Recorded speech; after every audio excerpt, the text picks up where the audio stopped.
my name is Rebecca Kimke, and I'm addicted to my cell phone.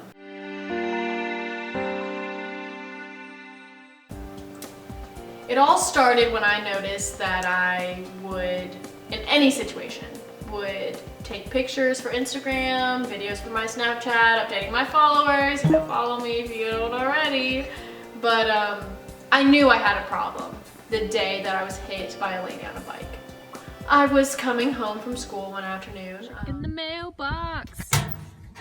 Oh man. Alright, so no mail. Oh. Artsy. So, as anyone would, you know, take a picture of it. Well, I hear in the background this lady screaming at me, but I hadn't captured the moment yet. Next thing I know, I'm just knocked out. Hey guys, it's your Daily Snap here. I look a little different. I was hit this morning. Are you kidding me? What? I have to update my followers. There's a whole world out here if you would just look up from your screen long enough to see it. Oh yeah, I document nature all the time, like this leaf. You actually just ruined the lighting for me. And that's pretty much when I knew I needed to take the steps to get help. So one afternoon, a couple of my friends in my math class, we were doing a math study group, usually what we do before a test, and you know, as embarrassing as this sounds out loud, I have alerts set on my phone, you know, when to frequently update, check my social media.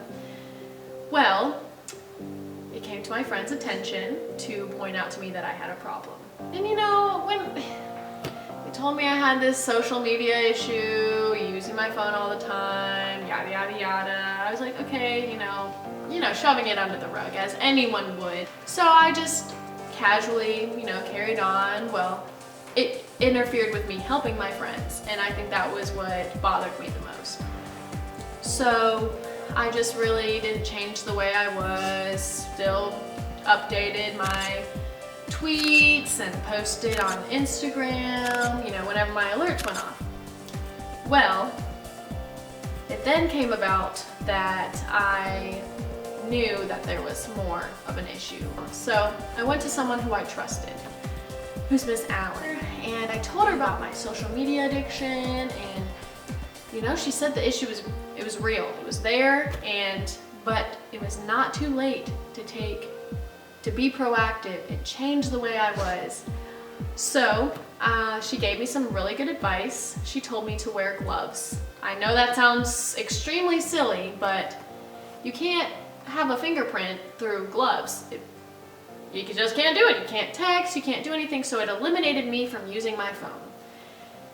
So I started to do that, and I right away noticed a difference. As long as I had the gloves on, I was too lazy to take the gloves off, to check my phone. I just kind of got into the habit of, you know what, I don't need it.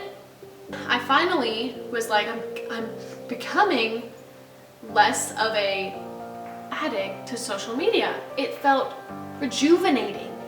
Like I was reliving my life. I was noticing the birds chirping.